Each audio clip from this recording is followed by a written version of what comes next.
ahí leyendo hoy tu nota sobre Rosenkrantz y escuchándote recién, y la verdad es que si uno analiza y une este dato a tantos otros que se van dando últimamente, se da cuenta de que qué poquito nos queda a la democracia.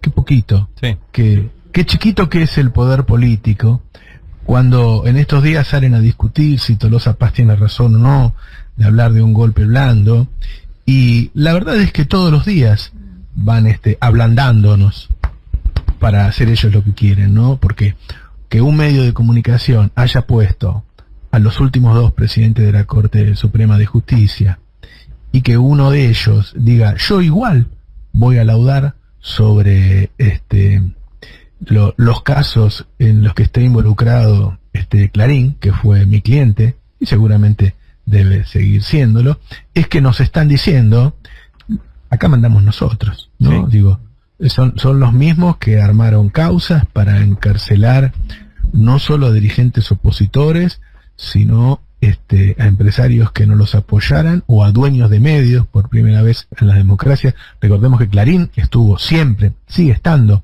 persiguiéndolos a los dueños de Indalo, lo hizo con los dueños de Radio del Plata, y si no lo metieron preso a Santa María fue porque lo echó a Berbisky.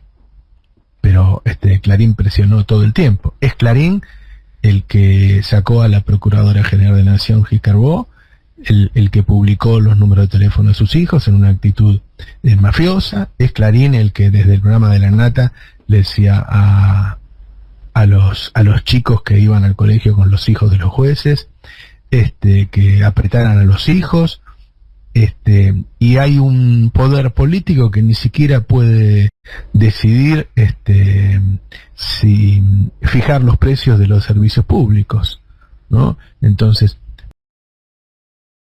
que deberíamos empezar a ver las cosas no en blanco y negro, sino en un gris cada vez más oscuro. Es decir, no es golpe o no golpe, no es tan clara la cosa como antes, que pasábamos de democracia a dictadura, de dictadura de nuevo a democracia. A esta democracia le queda muy poco, es muy poquito el poder político que tienen los gobiernos elegidos por el pueblo. Y estas cosas son de alguna manera para que vos lo sepas, ¿no? Sí. Son cosas que hacen para que vos te des cuenta.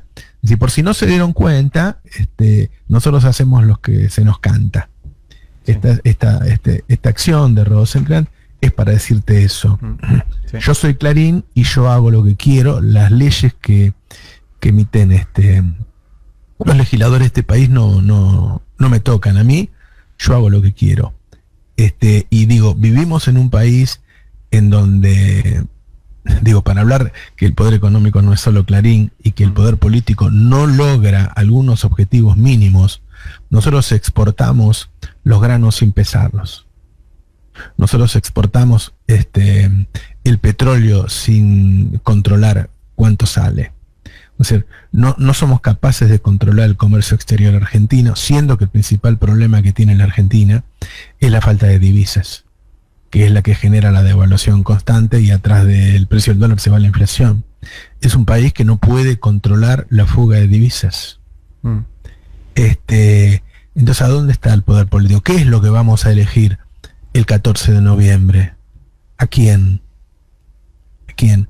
Acá en Argentina hay no solo dueños de medios, hay periodistas que son más poderosos que el poder ejecutivo, que hacen cualquier cosa, que modifican, que tienen mayor influencia en la vida cotidiana de la población que la que puede tener un presidente. Entonces, démonos cuenta de una vez, el poder político que queda en Argentina es muy chiquita. Las cosas que puede hacer hoy este gobierno, o que va a poder hacer en los próximos años, son ínfimas. Son ínfimas. Los poderes fácticos son los que están gobernando este país. Si no, no se hubiera echado atrás en la expropiación de Vicentín, si no, hubiera podido declarar servicios públicos la telefonía, toda la vida la telefonía fue un servicio público. Simplemente hubo un cambio de tecnología, sí, que ahora es celular y antes fija. Sí. Además, repasando estos dos casos simplemente de Clarín, son dos casos donde hablamos del control del Estado. O sea, si el Estado puede garantizar tarifas que todos podamos pagar, y si el Estado puede controlar la fusión de dos empresas para que no estafen a los accionistas minoritarios. Claro. Es eso.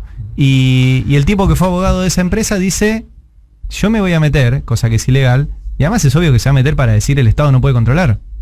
Claro. Sí. Y hay una arista que se soslaya en este análisis, que es que la Corte Suprema es parte del Estado, no solamente es parte del Estado, debería ser la última guardiana de los intereses del Estado. Es decir, es doblemente grave esto, porque básicamente la Corte Suprema es el lugar en el cual los ciudadanos deberíamos recostarnos para que las corporaciones no cometan abusos, no ser la punta de lanza de la avanzada de las corporaciones. Y es importante entender además que esto es progresivo, es decir, todo esto de llamarle la casta, cosa que está ocurriendo en prácticamente todo el mundo, es una palabra difundida, es para achicar más aún a la política, para decir, ustedes son el problema, ustedes tienen que ser cada vez más chicos y menos poderosos. Entonces, estamos en un momento en el que nos queda muy poco de democracia, muy poco de poder político, y lejos de estar recuperándonos, nos estamos replegando. Nos estamos replegando, ¿no? Y la última, el único cortafuego contra ese proceso es la participación popular. Bueno, vos fíjate que no es muy incitada la participación popular, porque no solo el presidente, nadie habló el otro día en los actos del 17 y 18. No hubo una voz de un liderazgo, ¿sí?, que le hablara a su pueblo. Sí, eso yo digo que lo que se está haciendo es replegándose todo el tiempo. Fue muy fuerte eso, ¿no? Digo que por ahí se puede subsanar hoy, pero fue fuerte que el 17 nadie hablara. En ninguno de los dos actos, o sea, ni en el de la CGT, que le hicieron un documento, ni en el de Plaza de Mayo, que habló Eve, habló Amado, pero era para el presidente. Hay una concepción de Alberto Fernández, me lo ha dicho, y creo que lo ha dicho incluso en alguna entrevista, así que no comento ninguna infidencia, que él dice que a él no le gusta dar... él no le gustan las derrotas épicas, entonces que por eso no da batallas que no crea que puede ganar. Y es un pensamiento que tiene, digo, es súper respetable y tiene sus motivos, y él lo sabe argumentar muy bien. A mí lo que me preocupa es que en esa ecuación no se piensa en que hay derrotas tácticas también. Digo, hay peleas que hay que dar solo por un lado, para dejar sentado que no estás de acuerdo con lo que está pasando. ¿Sí? Digo, lo que está pasando en la Corte Suprema es lo suficientemente grave como para que el gobierno diga, a nuestro entender esto amerita un juicio político, a nuestro entender esto amerita tal y cual medida, aunque después no se pueda llevar a cabo. Porque dejás sentado que lo que está pasando no es normal.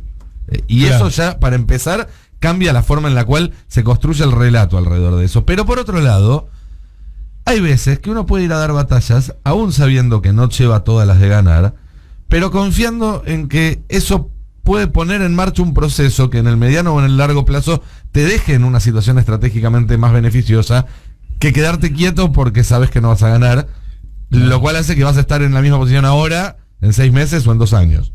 Es que esa derrota es parte de una construcción.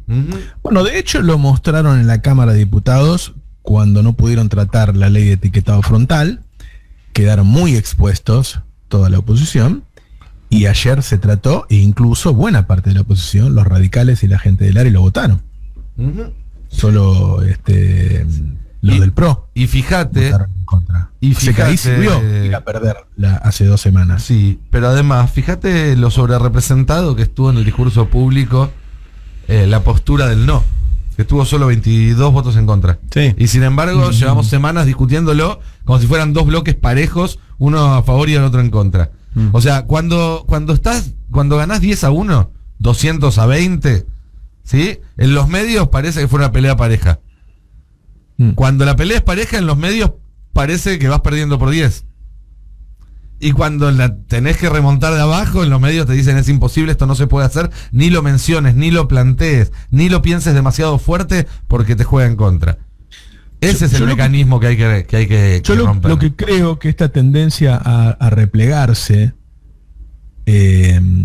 nos va a llevar un momento a un lugar del que ya no vamos a poder volver, por lo menos en paz. Esto es como casa tomada, ¿viste? Que le vas dejando primero el hall de entrada, después la sala, y te quedás en un lugar del que después ya no podés volver, la casa está tomada. Ellos están avanzando y nosotros nos estamos replegando porque tenemos temor, por cautela, qué sé yo, y nos van a llevar a un lugar del que ya después no vamos a poder volver. Es muy fuerte lo que está pasando, ¿no? Esto de Rosenkrantz, yo le doy una relevancia enorme.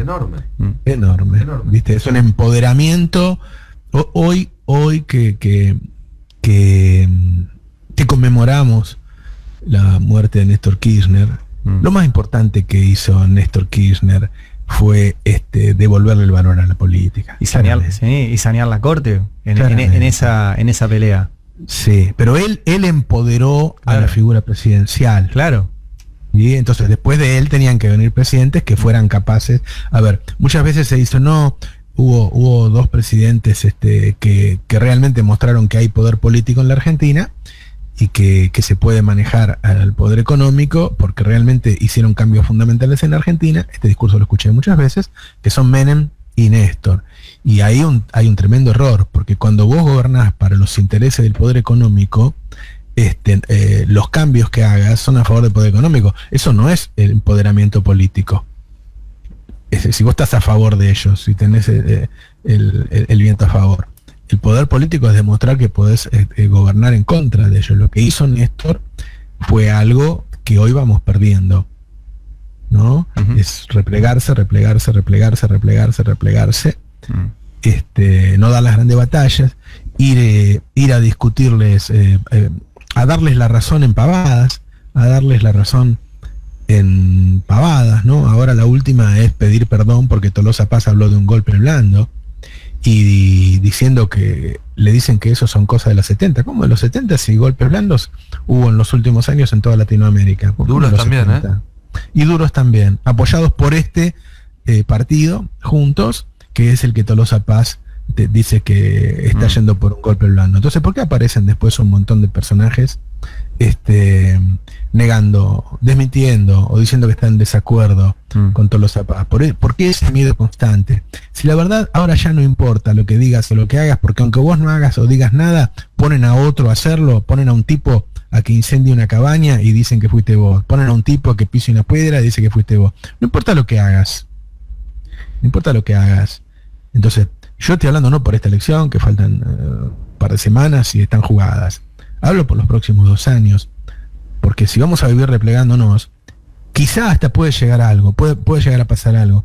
Hay golpes duros, como el de Evo, hay golpes blandos, como el de Dilma, o hay golpes que no se dan en lo formal, pero que existen igual, que son los gobiernos que no gobiernan, ¿sí? Que ceden ante las situaciones más difíciles y que entonces no pueden hacer nada. Se quedan quietos mientras el poder económico hace lo que quiere.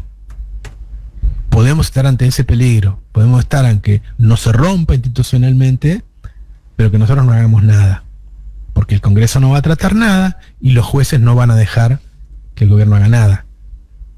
Entonces, yo sé que en este momento se está decidiendo cómo van a ser los próximos 2 años. Quién va a mandar, cómo se van a comportar, cómo va a ser el sistema de decisiones, cómo van a enfrentar. O sea, si lo que van a hacer es una estrategia de sobrevivencia, es decir, lo importante es que no nos volteen, quizá no sirva de nada. Pues digo, si vos tenés los números tremendos que han salido de la economía, tremendos, la economía creciendo a una velocidad impresionante, todos los días están saliendo unos datos que la verdad que no se puede creer cómo se está consolidando.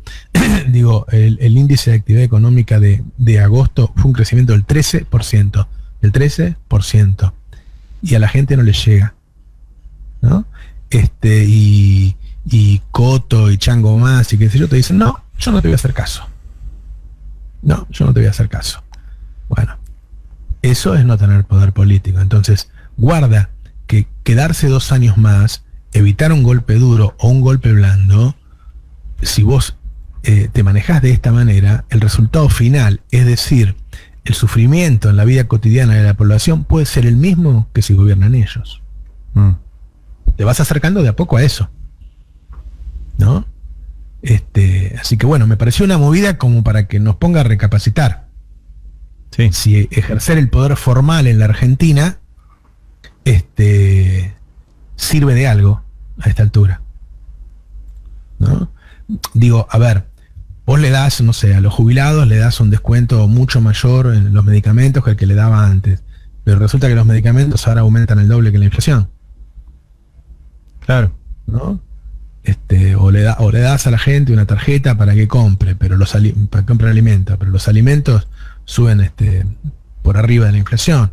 Y así todo. ¿No? Tenés control de cambio, pero los tipos de todas maneras encuentran la forma de pasarte por arriba. Bueno, y esto de Clarín, yo no sé hasta dónde va a llegar el poder de este hombre de Manieto, ¿no? Hasta donde lo dejemos.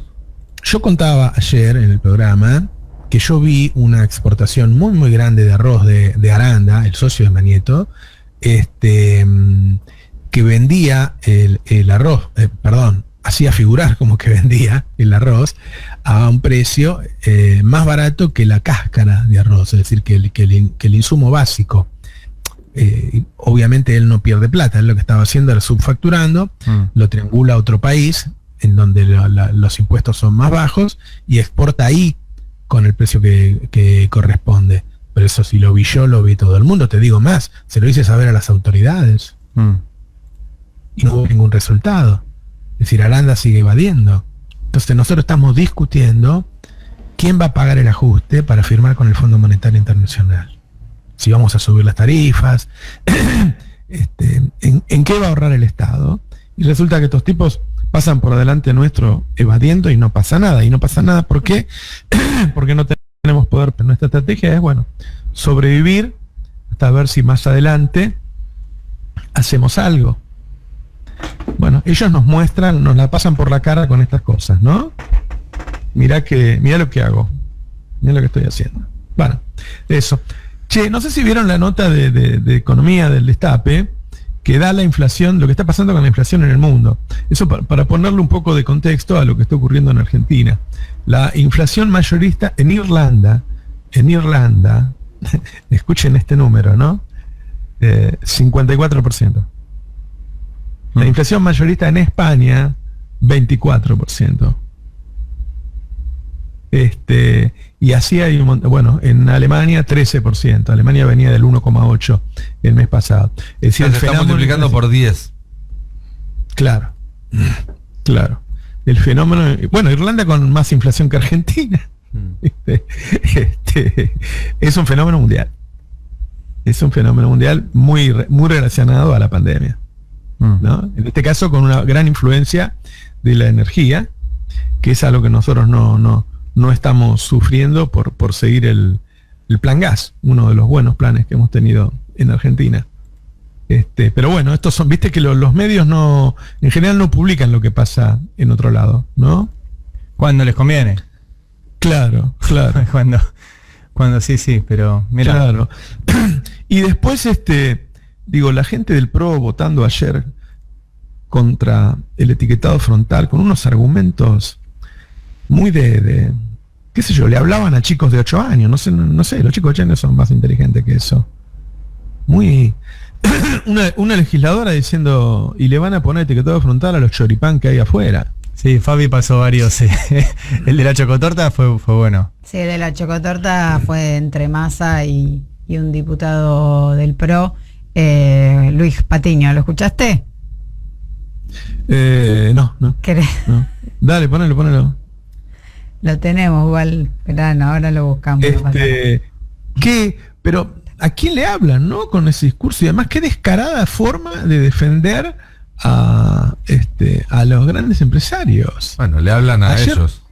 Ayer Luis Juez decía en TN que lo que hay que hacer es darle unos años a los empresarios para que se adapten. ¿A que se adapten a qué? No sé. ¿A ponerle un sellito? A poner un sellito, claro. Pero además, nosotros ya contamos de esto. Las mismas empresas de alimentos argentinas producen para el mercado uruguayo, para el mercado paraguayo, para el mercado chileno, envases que ya tienen los sellitos, porque se adaptan a la ley de Uruguay y a la ley de Chile. ¿Cómo no van a poder adaptarse a la ley argentina? ¿Estamos todos locos? Claro. Bueno, Salen de acá, dicen Industria Argentina, el paquetito, y tiene los hexágonos negros. Lo ves Sí. en Uruguay, en cualquier almacén.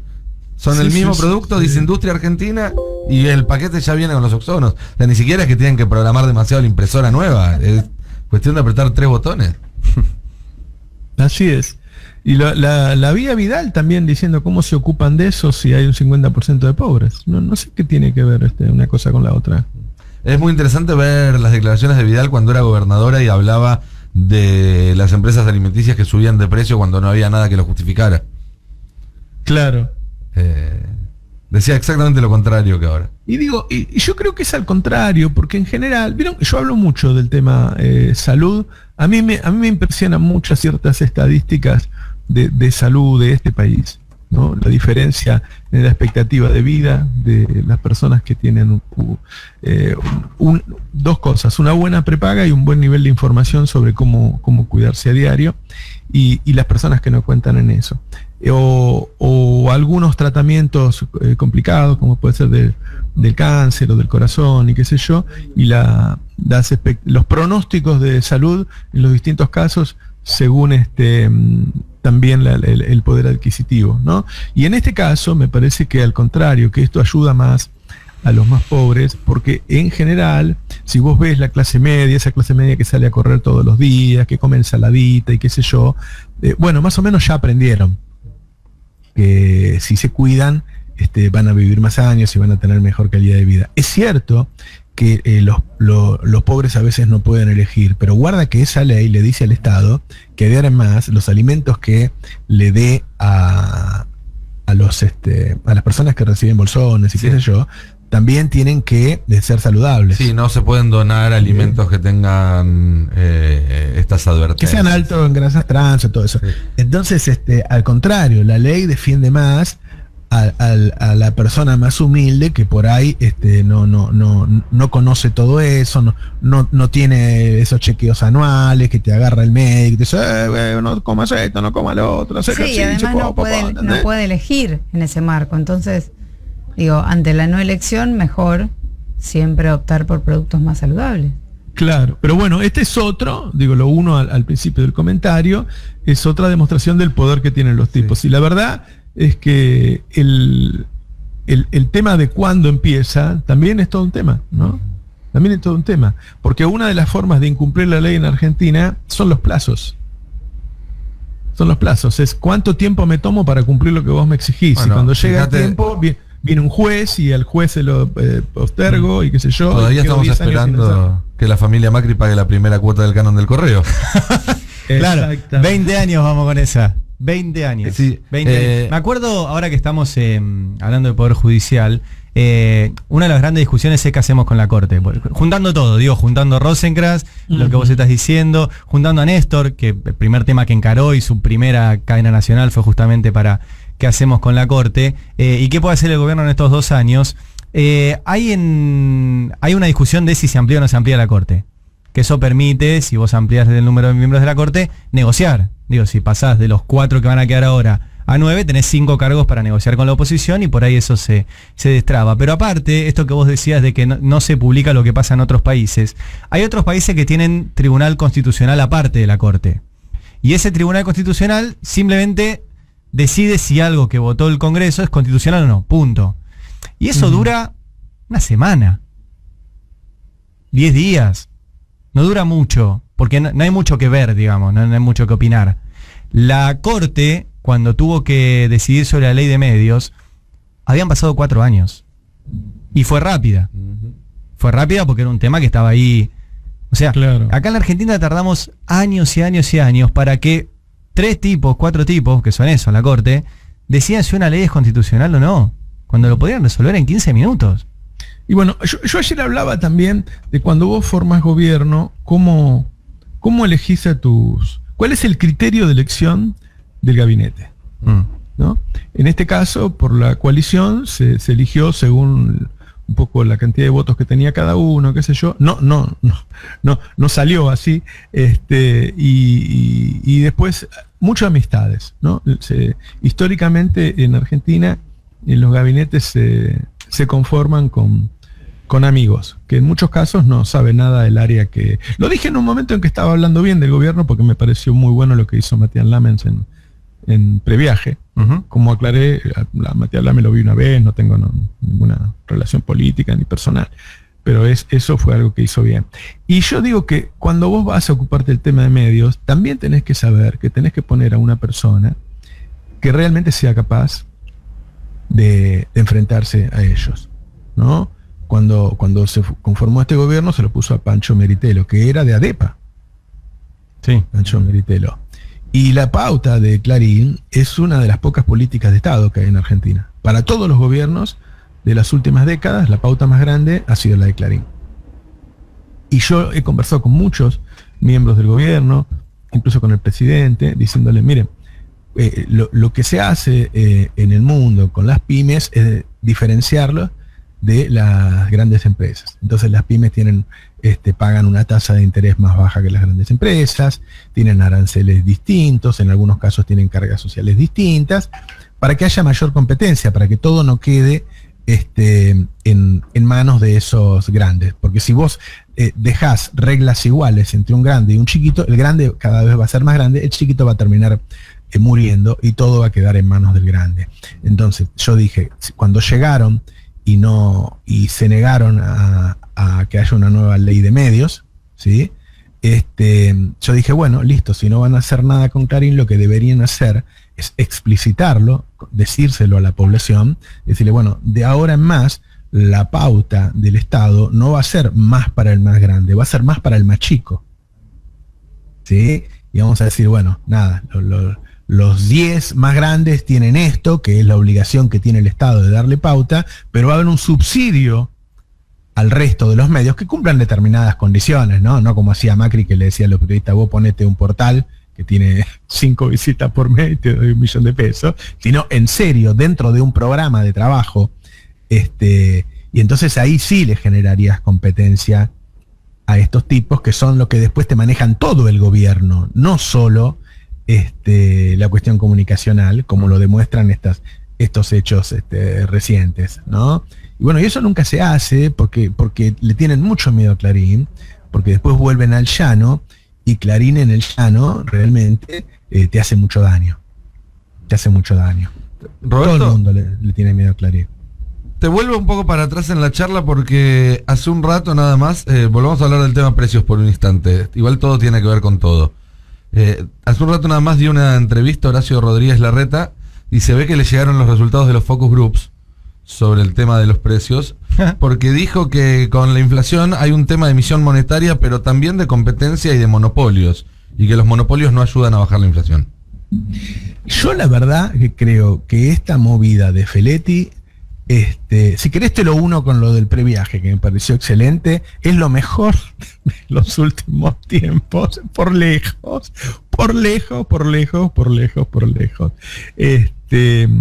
Yo lo llegué a hablar con el presidente, de qué pensaba, porque estás en el mercado, le digo, mirá, algo va a amainar, indudablemente, algo va a servir, mientras vos te reacomodás, pasan las elecciones, pasan las fiestas, entonces capaz que podés mantenerte ahí abajo del 3%, y el año que viene vamos a ver si podemos bajar otro punto y terminamos el 2022 abajo del 2%, aunque sea el 1,9%, ¿no? Entonces me parece bien que hagas algo ahora para cortar la inercia, nada más. Sí, ¿no? claro. No sirve para eso. Ahora, la segunda parte, le digo, es que vos vas a llegar a las elecciones, vos a favor de bajar los precios y ellos a favor de que sigan subiendo. Es maravilloso ese escenario, no se me ocurre ninguna. Es decirle al gallego que le diste plata, a Rubí, que se vaya de vuelta, que no lo necesitamos, que todo lo que tenemos que hacer es llegar a las elecciones con el gobierno defendiendo el precio de los alimentos y la oposición a favor de los empresarios. No se me ocurre ningún escenario mejor que ese. Y bueno, yo creo que lo están viendo porque hoy se reúnen con los gobernadores. Sí, hoy va a ser importante la reunión con los gobernadores porque además tiene como 3 instancias. Está la primera, que va a ser la reunión con el equipo económico en la Casa Rosada para ver el tema de precios. Después van a ir a Morón, van a participar del acto político por recuerdo y homenaje a Néstor Kirchner. Y aunque todavía no está confirmado, tengo entendido que se quedan a la noche para un asado en la Quinta de Olivos, donde Alberto Fernández va a hacer un repaso de cómo está la campaña a esta altura y arengarlos para lo que queda de acá hasta las elecciones. Va a ser interesante ver esa muestra también, ver quiénes vienen, quiénes participan de manera virtual. En la reunión, por los precios, porque las otras dos, obviamente, tanto el acto en Morón como la reunión que puede haber en Olivos, es solamente con los gobernadores oficialistas. Pero en la reunión por los precios ya está confirmada la presencia de Gerardo Morales y de Gustavo Valdés. También de Arabela Carreras, la gobernadora de Río Negro, con la que venía medio cruzado el gobierno por la cuestión. Sea, hasta los gobernadores opositores se dan cuenta que es mejor ponerse del lado del consumidor. Absolutamente. Habrá que ver, no había confirmado Larreta si va a ir después de estas declaraciones, a lo mejor. Había dicho que estaba en contra de esto. Sí, pero eso fue antes de que llegaran los focus. ¿Panquequeó? Sí. Ok. Sí. No dijo que está en contra, dijo esto va a producir desabastecimiento. Es verdad, dijo desabastecimiento. Sí. O sea, ahora no. No, bueno, a ver, siendo finos, no dijo que está a favor de la medida del congelamiento de precios, sí, pero aceptó que la inflación no es solamente un problema monetario, que es lo que nos venían diciendo todos los economistas de Cambiemos desde los últimos meses, años. Es que lo que está ocurriendo ahora es parte de la puja distributiva con un sector muy empoderado, es decir, está creciendo, ya no hace falta buscar más datos, todos los días hay datos de que la economía está creciendo un montón, sí, y ellos están capturando la mayor parte de la renta, es muy fácil, sí, es muy fácil. La verdad es que Guzmán ha hecho todos los deberes de la ortodoxia para que nadie diga que esta es una inflación por déficit fiscal o por suba de emisión o cualquiera de esas razones que suelen dar ellos. Lo decía en estos meses, por lo menos desde el rebote, te diría yo, ¿no? Porque lo otro se estaba dando de manera natural, es decir, la inflación llegó al 5% mensual en el momento en el que el Estado tenía mayor gasto, tenía mayor emisión y subían los precios de los commodities. Como acabo de decir, la inflación es un problema mundial en este momento porque suben los precios de los commodities, fundamentalmente de la energía. Y ahí empezó a bajar. Tuvimos un primer semestre con equilibrio fiscal, ¿sí? La emisión por abajo de la inflación, el dólar no sube, las tarifas no suben, y llegamos al 2,5. Bueno, estábamos en el mejor de los mundos, porque vos dijimos, si Macri tuvo una inflación del 56% y nosotros estamos bajando, podemos llegar a fin de año en el 2%, bueno, vamos bien. Y ahí es cuando los tipos empezaron a tratar de recuperar márgenes. Entonces, qué sé yo, es bastante fácil de explicar. En este momento, a ver, la inflación en Argentina ya hace rato que tiene que ver con que nos quedamos sin moneda. Es así. El argentino ya no ahorra más en pesos. Solamente la usa para ir al almacén de la esquina y usar el billete de ahí un ratito. Eso es una realidad, la perdimos hace rato. Cuando nos endeudamos se puso peor, cuando dejamos que se fugue se puso peor y qué sé yo. Y eso hay que solucionarlo, que es lo que dijo Cristina hace un año, que tiene que haber un gran acuerdo nacional para solucionar el problema de nuestra moneda. Si no, ¿sabés lo que va a pasar? Van a seguir fracasando gobiernos. Va a fracasar después va a fracasar el de Larreta, van a seguir fracasando gobiernos hasta que no nos pongamos de acuerdo qué hacemos con nuestra moneda. Es que ahí también hay otra discusión detrás, Roberto, que es la discusión sobre si el gran problema de Argentina es el déficit fiscal o es el déficit de la balanza exterior. Porque Argentina no va a poder tener una moneda fuerte en tanto no exporte más de lo que importa. O sea, en tanto no tengo superávit en cuanto a los dólares que entran y salen. Después los pesos se ve. Si vos tenés más dólares que entran que lo que salen. Estamos exportando más de lo que importa. Sí, ahora, hay que tenerlo sostenido a lo largo de muchos años eso. Después el Banco Central deja que se adelante el pago de las deudas, que se adelante el pago de importaciones. Si seguimos teniendo problemas de fuga, qué sé yo, más vale. Es otra cosa, ¿no? Pero yo te digo, esto no se arregla simplemente bajando el déficit, porque eso ya lo hizo Guzmán. Sí. Y ni tampoco bajando la emisión, porque eso ya lo hizo Macri. Y es un momento en el que es una bisagra después de las elecciones. Porque vos tenés el acuerdo con el fondo. Primero deberías tensar todo lo posible, qué sé yo, hacer un roadshow por el mundo, mostrando la injusticia, todo lo que puedas hacer para mejorar ese acuerdo todo lo posible. La población tiene que entender que ese acuerdo es un acuerdo de ajuste. Es para que el Estado gaste menos de lo que va a gastar hasta ahora, o tenga una situación fiscal, es decir, la relación entre ingresos y egresos, mejor que la que tiene ahora. Entonces la segunda discusión es, bueno, ¿y quién va a pagar el equilibrio fiscal? Lo vamos a pagar con bajas de jubilaciones en términos reales, con bajas de salarios estatales, con bajas del gasto en obra pública, o lo vamos a pagar, por ejemplo, como se está proponiendo en Estados Unidos, con aportes extraordinarios de las grandes fortunas, por ejemplo. ¿Sí? O con todo este sistema, como propongo yo, en donde sean diferenciales lo que pagan los grandes de lo que pagan los chicos. ¿No? En todo sentido, en las tarifas, en las cargas sociales, en todo. O sea, si tenemos un problema de desigualdad, tenemos que ir hacia una situación de igualdad. Entonces, el tema no es solo si le pagamos o no le pagamos al fondo. El tema es quién le paga. El tema es quién le paga. Si le paga un chico pobre que va a comprar algo para comer con el IVA del 21%, o lo pagan las grandes fortunas argentinas. ¿No? Bueno, en ese sentido, esa es la gran discusión. Es interesante que 48 horas antes de viajar al G20 y juntarse con Georgieva, Alberto Fernández encabeza un acto en el cual va a estar representado todo el Frente de Todos y cuya consigna es primero se crece y después se paga. Porque de esa forma clausura un poco el debate de que hay distintas posturas en el interior del Frente de Todos al respecto de si pagarlo o no al FMI, pero a la vez viaja a Europa con un mandato muy claro. Claro. Mirá que se habremos discutido las veces que he dicho que tenían que hacer marchas, que tenían que poner al pueblo puteando al FMI en la calle, que tenían que dejar de decir que eran amigos, de sentarse a tomar el té con el Papa, y qué sé yo. Y ahora lo escucho a Guzmán diciendo que el FMI nos cagó. Digo, dale, podías haber empezado la negociación por ahí, ¿no? Claro. ¿Dónde viste vos en tu vida una negociación con una sonrisa? Hasta cuando voy a comprar un auto usado voy con cara de culo.